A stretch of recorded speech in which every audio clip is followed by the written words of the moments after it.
The blizzard on the moon world, Nerith, wasn't natural. It was engineered, part of the defense grid that had long since gone haywire, blanketing the old ruins in an endless storm of snow and ice. Lieutenant Era Quinn, a combat medic with a stubborn heart and half-frozen boots, stumbled through the storm in search of a missing recon unit. She didn't expect to find life, certainly not the ancient kind.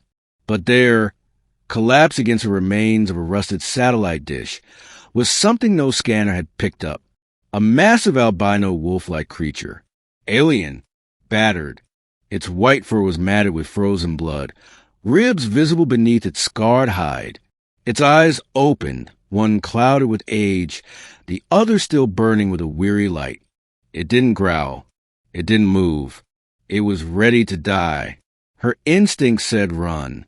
Her training said call it in. But her heart whispered, stay. Era dropped to her knees beside the beast, unzipping her thermal bag. The creature barely breathed. It's okay, she murmured. You don't have to fight anymore. Let me help. It gave a long, rattling exhale, a sound less like a growl and more like resignation. She cleaned the wounds, stitched what she could, heated plasma foam against frostbite, even wrapped its flank with her own emergency heat pack. You survived, gods, know what just to die in the snow? She asked, her voice cracking with the cold. Not on my watch. The wolf blinked. For a second, she felt something, a flicker in her mind, a wordless pulse of curiosity. Night fell. Era set up a small thermal shelter, pulling the creature halfway inside. She wrapped her coat around its massive shoulders. She talked to it, told it stories. About Earth, about her childhood dog, about the time she flunked field surgery training twice and kept going anyway. You and I, she whispered. We don't quit. Not really. And somewhere in the night, the wolf shifted, nudged its snout toward her. A slow, deliberate movement. Trust. By morning, command located her beacon. A medevac ship descended. The crew froze at the sight of the massive alien beast sleeping beside her. You tamed that thing? She shook her head. I didn't tame it. I saved it.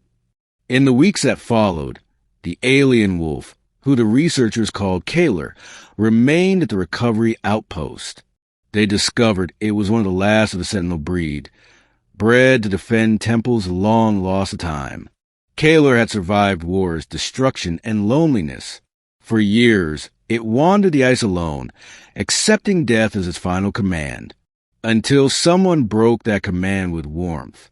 Era visited every day, sat beside him, read aloud reports and novels, laughed at his low huffing sounds, which he swore were attempts at mimicking humor. He never left her side after that.